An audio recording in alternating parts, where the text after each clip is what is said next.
Donc, ce soir, je vous présente mon projet de maîtrise, élaboration d'un programme de suivi des ouvrages de gestion des eaux pluviales du bassin versant du lac Saint-Charles à Québec. Avant d'aller plus loin, je demanderai aux utilisateurs de Zoom de, s'il vous plaît, fermer vos caméras, fermer vos micros. Puis, je prends 2 petites secondes pour me présenter. William Bird, je suis chargé de projet chez Agiro. Je suis candidat à la maîtrise en sciences de l'eau à l'INRS. J'ai une formation en génie civil puis une dizaine d'années d'expérience en gestion de projet en environnement. Donc, ce que je vous présente ce soir, c'est un projet qui est porté par Agiro et puis la Ville de Québec, qui a été transformé en maîtrise de recherche à l'Institut national de la recherche scientifique, à l'INRS. Puis, le projet a été fait sous la supervision du professeur Alain Maillot. Je vais vous présenter ce soir une mise en contexte. Là, on va parler d'eau pluviale, puis on va se mettre dans le bain avec ça.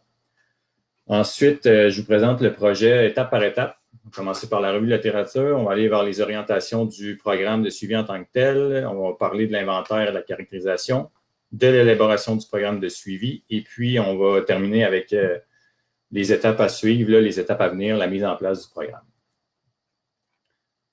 Donc, si je suis ici ce soir, c'est parce que l'urbanisation, en fait, a un impact néfaste sur la qualité de l'eau. Ça affecte l'approvisionnement en eau, ça affecte les usages récréatifs comme le canot ou la baignade. Ça affecte aussi, évidemment, les habitats fauniques et aquatiques. Si on regarde ça plus en détail, prenons par exemple une parcelle de territoire qui serait totalement naturelle, là, une forêt. Et on fait tomber une pluie sur cette forêt-là. Bien, l'eau qui tombe va être en partie interceptée par les arbres, va être en grande partie infiltrée dans le sol, puis il y a une proportion de cette eau-là qui va ruisseler vers le milieu récepteur, que ce soit un ruisseau, une rivière ou un lac. Si on prend l'exemple d'une rivière, l'eau qui ruisselle vers la rivière va faire augmenter le débit de la dite rivière, puis le débit va augmenter de façon graduelle dans le temps jusqu'à atteindre un certain pic, puis le débit va s'abaisser, va redescendre de façon graduelle.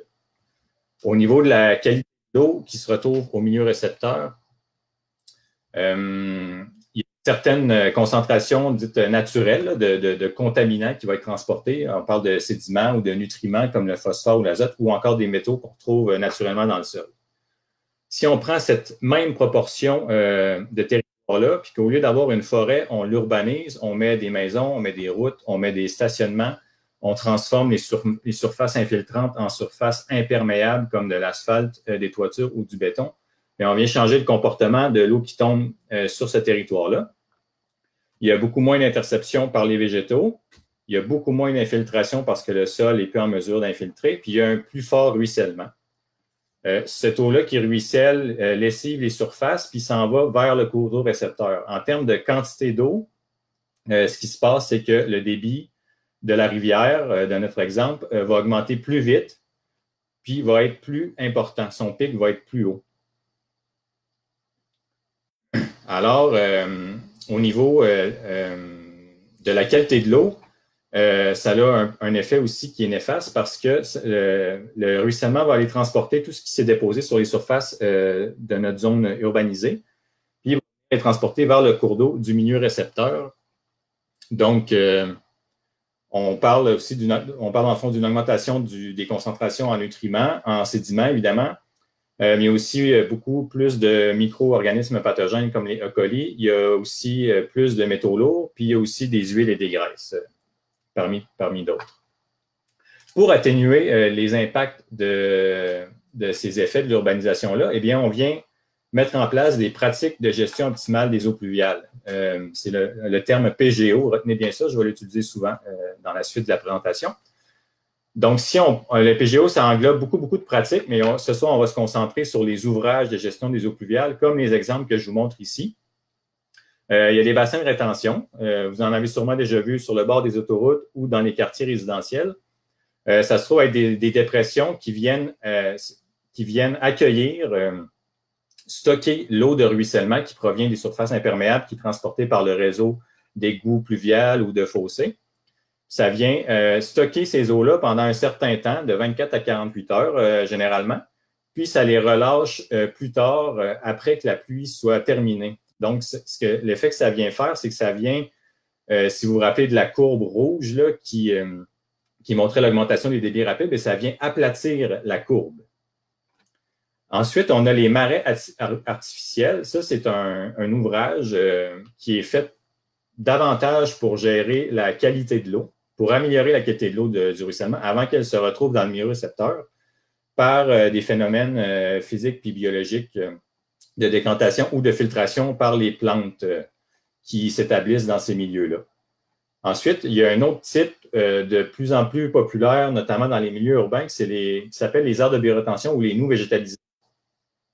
Ça, c'est des petits ouvrages qui viennent accueillir les eaux de ruissellement pour la plupart des pluies. On appelle ça la pluie qualité dans le domaine, ça veut dire 90% des événements de pluie.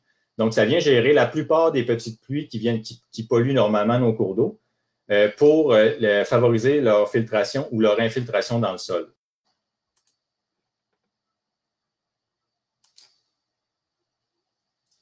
Je vous disais que le projet se situe dans le bassin versant du lac Saint-Charles.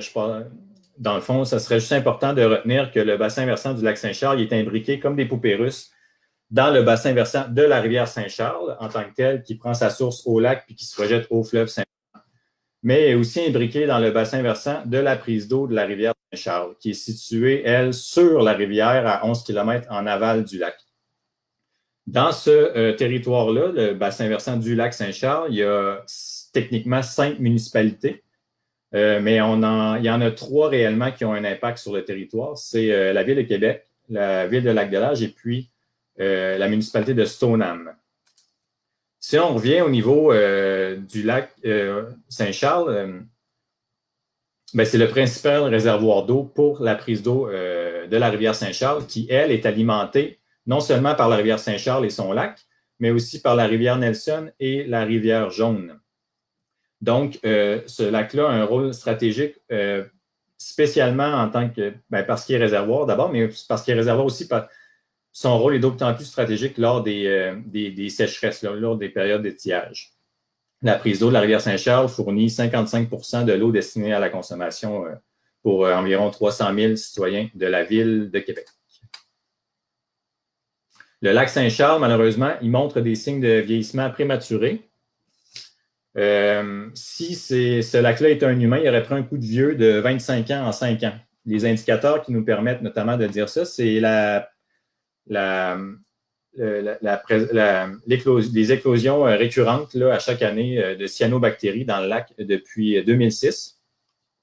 Il y a une augmentation de 40% de la superficie occupée par les plantes aquatiques entre 2007 et 2012. Et puis, il y a une augmentation aussi notable là, de la conductivité spécifique du lac, qui est un indicateur de la présence notamment de sels d'épandage, de sels de voirie dans l'eau. Donc, c'est ce qui nous amène, dans le fond, à la justification du projet. On comprend que le lac est un milieu vulnérable et qu'on doit le protéger. On comprend qu'on a urbanisé le territoire depuis plusieurs années et qu'on a mis des PGO, des ouvrages de gestion des eaux pluviales, dans le but d'atténuer l'impact de cette urbanisation-là. Par contre, on n'a pas d'informations ou très peu d'informations sur la performance réelle de ces ouvrages. Et dans une volonté de rester à l'avant-garde, la Ville de Québec puis Agiro ont décidé de pousser la recherche dans ce domaine-là, d'évaluer la performance de ces ouvrages-là. Entre autres, dans une optique de saine gestion de l'eau. C'est ce qui a fait que le projet est né, puis son objectif, là, finalement, c'est d'élaborer un programme de suivi des PGO adapté au territoire et pouvant être mis en application à court terme. Je pense que c'est important de rappeler qu'il n'y a pas d'obligation au Québec de suivre la performance des ouvrages de gestion des eaux pluviales qu'on met en place. Par contre, un suivi est recommandé lorsque le milieu récepteur est jugé sensible ou vulnérable. Donc, le lac Saint-Charles fait partie de ces milieux-là. Donc, je vous présente le projet étape par étape. On commence par la revue de la littérature.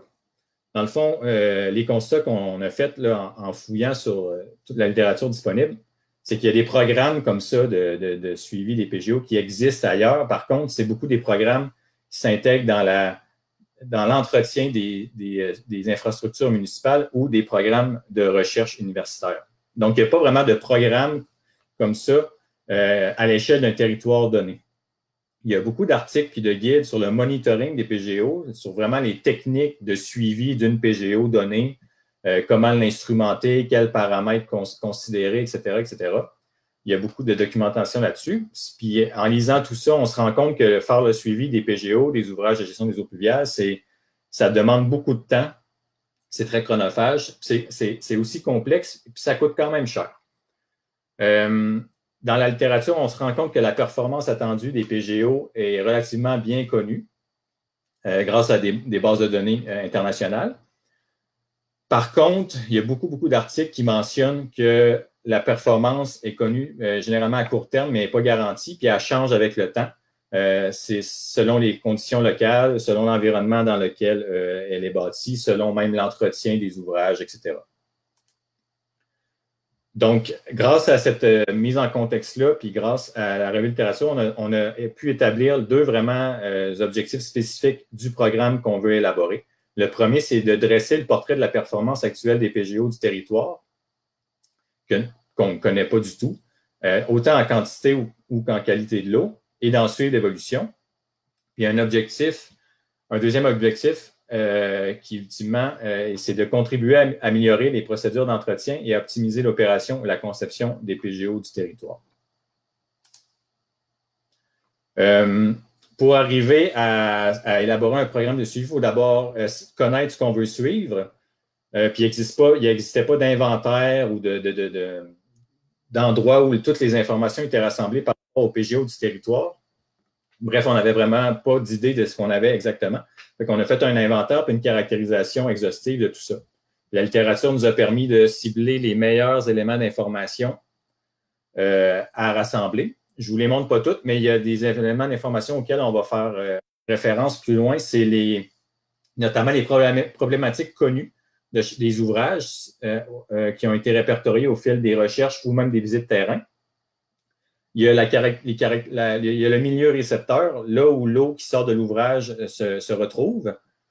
Il y a les contextes et les objectifs de la construction de l'ouvrage, parce que les ouvrages ne sont pas construits tous pour les mêmes raisons. C'est important de savoir pourquoi ils sont construits si on veut évaluer leur performance. Puis, un élément très important aussi, c'est les caractéristiques de l'air drainé. L'air drainé, c'est le petit bassin versant de l'ouvrage en tant que tel. C'est la superficie qui va se drainer dans l'ouvrage. Puis ça, on a fait beaucoup de travail pour les caractériser, d'abord pour les tracer, parce qu'il n'y en avait à peu près aucune de tracée.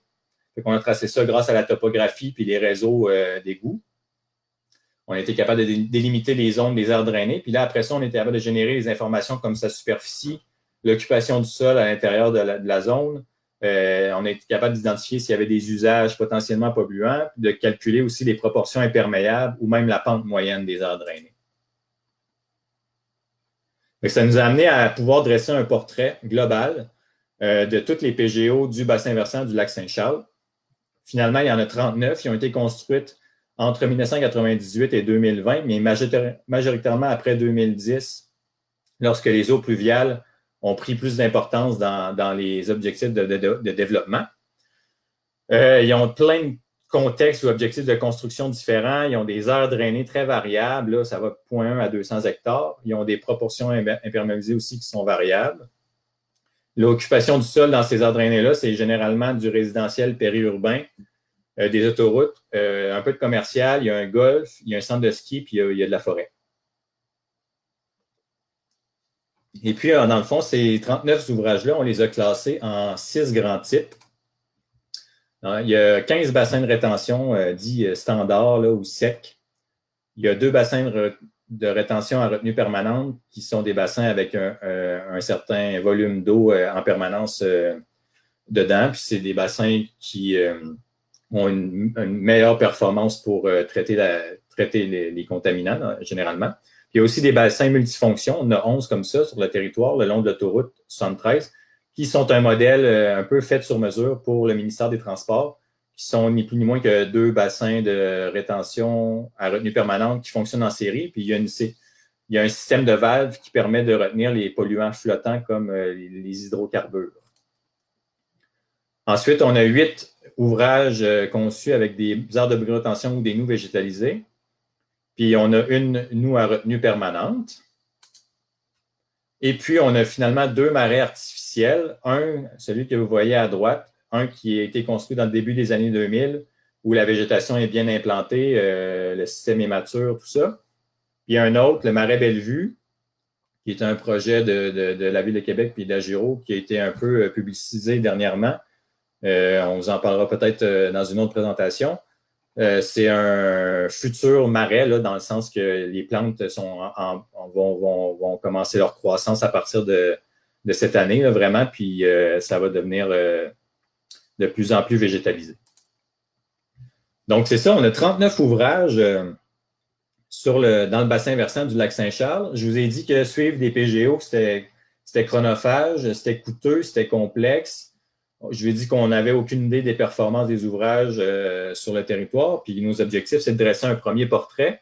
Donc, on fallait trouver une méthode pour sélectionner les PGO intégrés au programme parce que nécessairement, on ne peut pas toutes les suivre.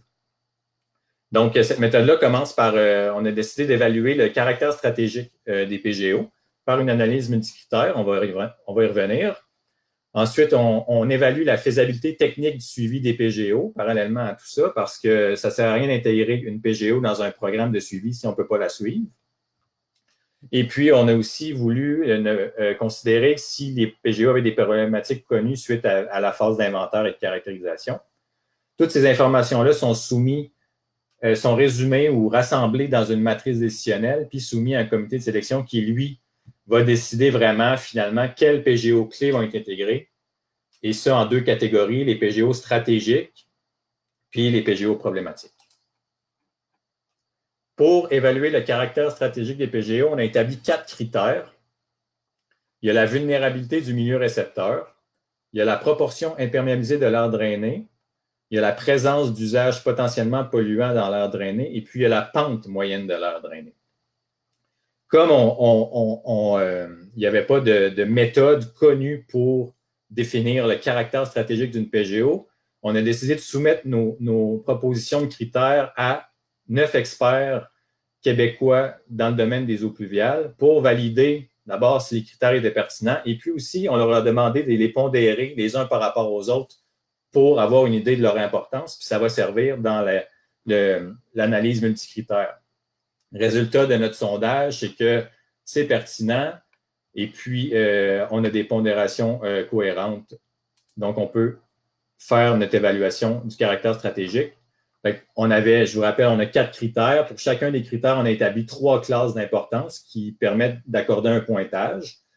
On a une pondération sur 100 points qui pondère chacun des critères. Ça nous permet de calculer le caractère stratégique. Le caractère stratégique devient un peu comme si on avait mis les PGO en compétition les unes d'entre elles, puis ils vont finir chacun au premier rang, deuxième rang, troisième rang, etc. Ça nous permet de les classer comme ça. Donc, selon les données qu'on avait, ça nous permettait au minimum d'avoir un caractère stratégique de 100 points, puis allant au plus stratégique jusqu'à 300 points. Puis on a obtenu 12 rangs différents qui nous ont permis de classer les différentes PGO dans ces rangs-là. Parallèlement à ça, pour chacune des PGO, je vous disais qu'on a évalué la faisabilité technique de leur suivi. Sur la base de 2 critères, l'accès à la PGO, comment on peut se rendre sécuritaire, est-ce que c'est correct pour les employés qui vont s'en occuper, etc. Puis les contraintes techniques de la suivi de la PGO, ça, c'est vraiment plus, est-ce que c'est faisable d'installer les instruments qui vont nous permettre de mesurer ce qu'on veut mesurer? Est-ce qu'il y a un regard d'accès? Est-ce qu'on peut mettre un débitmètre, etc., etc. Donc, c'est vraiment plus de l'ordre de la faisabilité technique. Fait que ces 2 choses-là ensemble nous permettent de savoir si c'est faisable de suivre la PGO, si ça vaut la peine de la considérer pour l'intégrer dans le programme. Toutes ces informations-là, on les a rassemblées dans une matrice décisionnelle qui est ni plus ni moins qu'un tableau de genre 10 colonnes par 40 lignes qui nous permet, dans lequel, en fait, on a classé chaque PGO en ordre croissant de rang stratégique. Donc, de la plus stratégique à la moins stratégique. Puis, ce tableau-là permet aussi, en un coup d'œil, de savoir si c'est faisable de suivre la PGO, puis s'il y a des problématiques connues pour chacune des PGO, ça lève une espèce de drapeau rouge. puis si le fonctionnement de ces PGE ont été mis en doute suite à la phase d'inventaire ou de caractérisation. Donc, on a tout évalué chacune de nos PGO, on a rassemblé les informations dans la matrice décisionnelle. Là, une phase vraiment très importante du projet, c'était de soumettre tout ça à un comité de sélection pour arriver à prioriser les PGO à intégrer au programme de suivi. Ça, c'est ma diapo la plus plate, mais je vous la présente pareil. C'est que le comité de sélection, je n'ai pas le choix de passer à côté. C'est une étape vraiment majeure du programme. C'est ce qui vient comme solidifier, consolider la sélection, la priorisation des PGO. Fait que les objectifs de ce comité-là, c'est de prioriser les PGO à intégrer au programme de suivi en fonction des informations présentées, de s'assurer d'une représentativité de tous les types de PGO présents sur le territoire, puis aussi de choisir le niveau de suivi visé pour chaque PGO sélectionné. Parce que dans une phase comme ça de planification d'un programme, on ne pouvait pas aller dans le détail en termes de plan de suivi, là. Donc, on a établi sur la base de la littérature 3 niveaux de suivi type. Un premier relativement simple qui permet de vérifier si les critères de conception des PGO sont respectés ou de documenter une problématique spécifique. Il y a un deuxième niveau de performance qui est un peu plus complexe, qui, lui, vient permettre de dresser le portrait des performances hydrologiques ou hydrauliques, c'est-à-dire la quantité d'eau, voir comment ça fonctionne au niveau de la quantité d'eau dans l'ouvrage.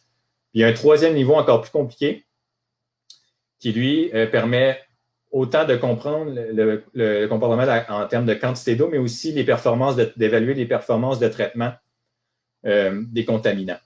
Donc, qualité de l'eau. Suite au comité qui a réuni, j'ai oublié de mentionner, mais 5 personnes de façon physique là, dans une même pièce, qui représentait aussi les principaux partenaires du projet, bien, on a été en mesure de choisir ou de prioriser 11 PGO, qu'on va appeler les PGO clés du programme de suivi. 4 de ces PGO-là sont les PGO problématiques.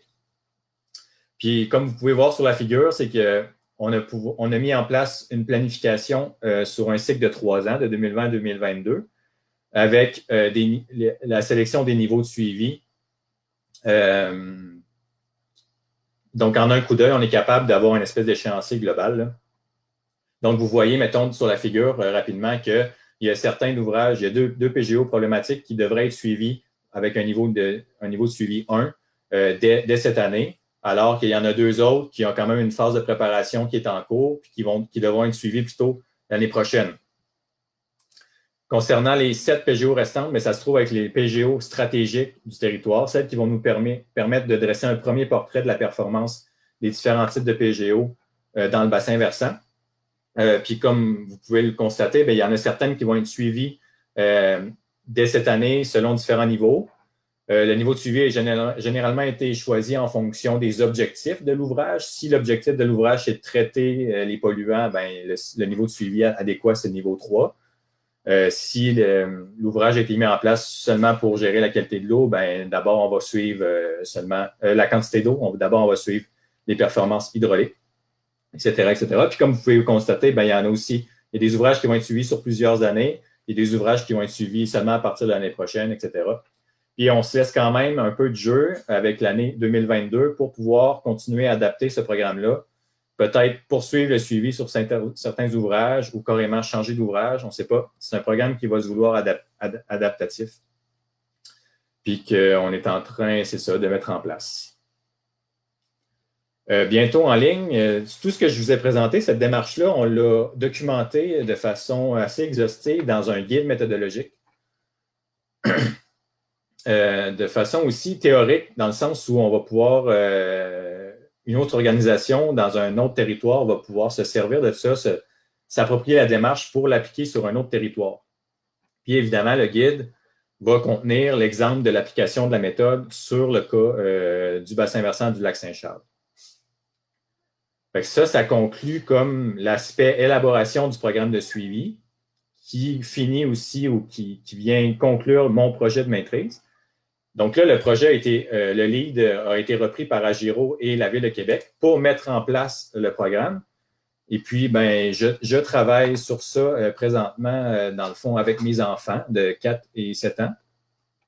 On est en train, c'est ça, de consolider les partenariats qui sont nécessaires pour suivre certains ouvrages.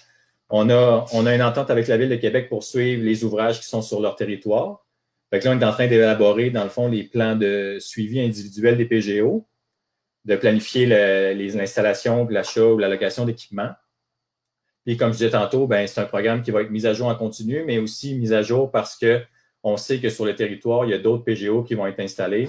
Fait qu'on va les caractériser, on va les intégrer dans notre inventaire, puis on va voir s'il faut réévaluer la sélection des PGO, la priorisation des PGO à suivre au moment venu. Fait que c'est ce qui conclut la présentation. Si vous avez des questions, je vous invite à m'écrire au courriel que vous voyez ici. Ça va me faire plaisir d'y répondre. Pour les gens qui sont sur Facebook, je regarderai peut-être les questions en commentaire, puis je pourrais peut-être répondre, mais je ne veux pas commencer à me la jouer influenceur non plus. Puis, les gens sur Zoom, ben, je vais être sur Zoom là, encore quelques minutes, fait qu'on va peut-être pouvoir se parler. Donc, aux gens sur Facebook, je vous dis bye bye.